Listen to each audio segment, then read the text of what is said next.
Hello, Washington County. We're back with another episode of 15 Minutes with Fuzz. I'm your host, Fuzz Martin, and each week we showcase something positive going on in our community. On this week's episode, I'm joined by Jennifer Gerhartz and Kristy Bishop, the president and vice president of Keys, Inc., an organization that provides scholarships for Kewaskum High School graduates. After a virtual year in 2020, the Keys Run is back on Sunday, October 10th, 2021. Just to start off the episode, I know I've talked about Jerry Gosa on the show before, and as his friend, I thought I'd mention that. Like the Wisconsin 9/11 Memorial, Jerry was very passionate about the Keys. In fact, I would say that Keys was always his first love, and that he was a big part of making sure that the Keys Run was well attended and well sponsored each and every year. He very much poured himself into whatever he was a part of, and for that, among many, many other things, he is missed. And with that, here's 15 minutes on the Keys Run with Jennifer Gerhartz and Kristy Bishop.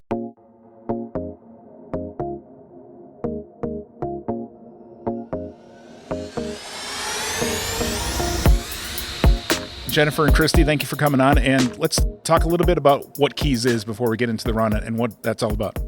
Well, Keys is Kewaskum Youth Scholarships. It was started in 1985 to provide scholarships for graduates of Kewaskum High School. And our mission is to encourage our Kewaskum High School seniors to continue their education by providing college and technical college scholarships with the hope that these will stimulate academic and professional success among the graduating KHS students in our community. And I think for me, when I look at that, it's an opportunity for me to serve my community, working alongside individuals and businesses to provide opportunities for our youth. So it's been around since 1985. How much has the Keys awarded in scholarships since then? We have awarded over $2.5 million in scholarships. Wow. That's a great asset to the Kewaskum School District and to the community. And again, helping students no matter what kind of schooling they're going into. Yes. Yeah, we have opportunities for universities and technical colleges. Now, if a student wanted to apply for a Keys scholarship, how could they go about doing that? There is a link on the Kewaskum School District website that students would apply for those scholarships. In the scholarships, they ask different questions. First of all, we like to know, what are your plans? What do you want to go to school for? Where would you like to go to school? We also try to get to know them a little bit better by asking personal questions, such as, what activities have you been involved in during your school career? Also, we like to know, are you active in clubs? Are you active in sports? Because those take a lot of time and commitment. And that gives those students a lot of credit for all the dedication that they've put into it. So we analyze those applications, and then we eventually go through an interview process. Once we have all the data, we kind of rank the students, and then we are able to award the scholarships based on that. How many students receive scholarships each year? Is it in the 50s, okay. I believe. Yes, this last year it was 57 students, and in a graduating class of, I'm not sure exactly of the number, but 160 to 180. So it's a very big portion. Yeah, that's great. I have a daughter who's in West Bend West at the moment. I have a first grader in Kewaskum, but I have a daughter who's graduating West Bend West. And we're going through that whole scholarship and financial aid night is tonight and all that kind of stuff. So we're going through all of that, and I'm grateful for things like Keys and similar organizations that are helping students to further their career. And I just paid off my student loans this year, so I'm going to try to set my daughters up so they don't have to be 43 when they pay off their student loans. We have the Keys Run coming up, and how long has the Keys Run been going on? This will be our 28th Keys Run. Wow. And this is your biggest fundraiser of the year, right? Yes, that's correct. It's back this year. Last year, was it virtual last year? Yes. Last year we did a virtual event, and people ran whatever day they chose to, sent in pictures. We put it on Facebook. Sure. But it was not an in-person event last year. Yeah, we bought a T-shirt for our kindergartner at the time, and we did not run, but we did sport.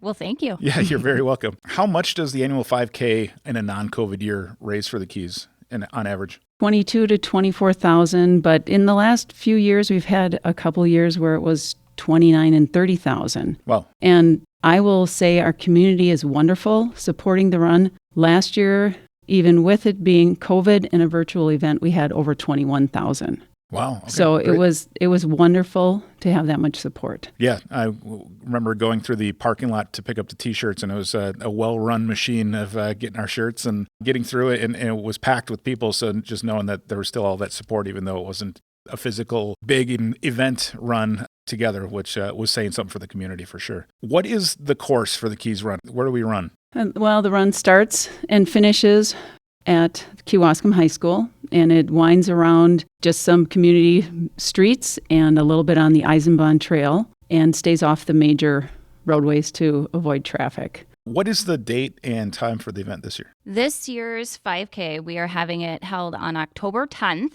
and it's going to start at 11 a.m. Very good. And then is it a run and walk or just a run? You know, for those diehards, it is a run.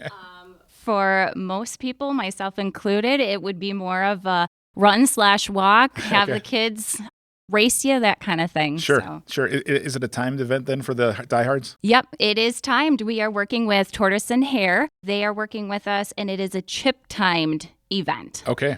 All right. Very good. That's not my style. My style is more of the run with the kids or try to keep up with the kids kind of piece. Exactly. But that's great. And then how many participants in a normal year, how many people participate in the run? Generally 450 to 500, and it can depend a lot on weather to get that extra 50. Sure. You know, if it's raining, it's not going to be that many. But we've been very fortunate with our weather. Yeah. So. Yeah. Well, hopefully it stays like it has been the last couple of weekends. Mm-hmm. Somebody wants to sign up. How much is it, and what is the deadline to get signed up? If you register, registration is open right now. If you register now, you would pay $25 to participate in the event. That registration is open until midnight, October 1st. After that, we are going to keep the registration open, but we do increase the price a little bit. So it'll be $30, and that runs all the way through race morning. Always an important topic. Is there a T-shirt for the Keys Run this year? We do have a T-shirt every year. This year, our T-shirt is to help commemorate Jerry and to honor all of his years of service. And so we have a shirt that we printed in Badger Red, which is something he always wanted us to do. And so we're doing that for him, and it includes a silhouette of him high-fiving a young runner. So it seems to encapsulate him and the work he did. Yeah, no, that's great. That's a fitting tribute, and I'm sure he'd be proud. I will certainly be signing up, at least just for the shirt. We'll see if I run or not, or walk briskly. If somebody wants to register for the event, where do they go to do that? You can go to our website, keys-scholarships.org, or you can go directly to runsignup.com and search under Keys. Okay, very good. Aside from runners, do you need any other help or volunteers for the event? You know what we really need is people to sign up and be there. We have a lot of volunteers. If somebody is interested in volunteering, we would certainly find a place to plug you in. Really getting feet on the street is what we really need in terms of getting people registered to help support the Keys organization and to help raise those funds. And the more people, the more fun it's going to be, and the more money we'll raise for Kewaskum students. It is, and it's a fun community event. It's families, there are serious racers, but there are many just great community supporters. And there are other ways to support.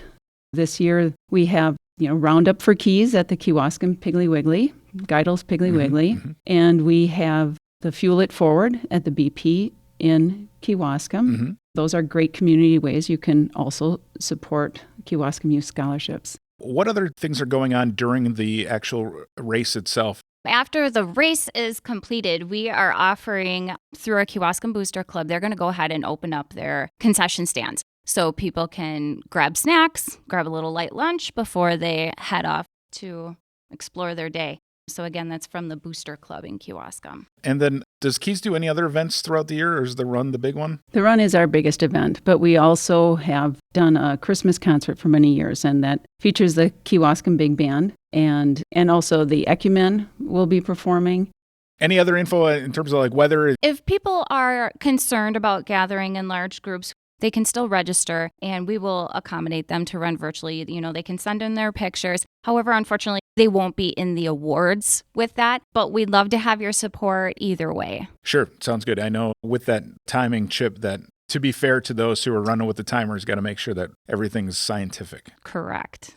And I know how competitive some of you runners can be because we have a number of them here at my office and they're rabid. If it does rain, and it's not going to rain, I'm knocking on the desk right now. Nope, it's not going to rain. It's not going to rain.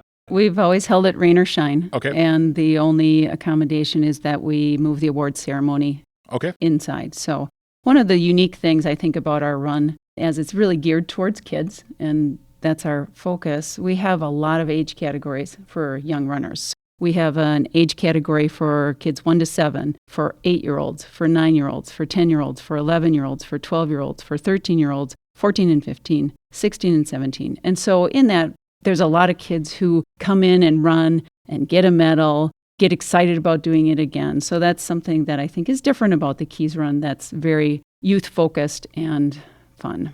Well, we'll check that out. The website again is keys-scholarships.org. Yes. Or again, that website is runsignup.com. Okay, and then search under Keys. Anything else that we should know about? We'd love to have you there. All right, very good. We've been working really hard this year to make sure that it is a fun event, especially coming off the year off. And we're excited. We're motivated. We're ready.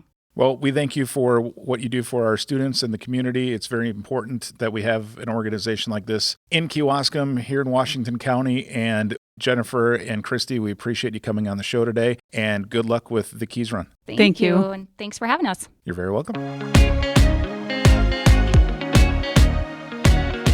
If you enjoy the show, please subscribe on Apple Podcasts or Spotify. It's free, and I release new episodes every Monday morning at midnight. You can also follow the show on Facebook, Twitter, and Instagram at 15 with Fuzz, or visit 15withfuzz.com. Reach out if you've got an idea for an episode. In fact, next week's episode will be from a listener suggestion. Looking forward to listening to that. Thank you so much for listening, and we'll talk to you again next week on 15 Minutes with Fuzz.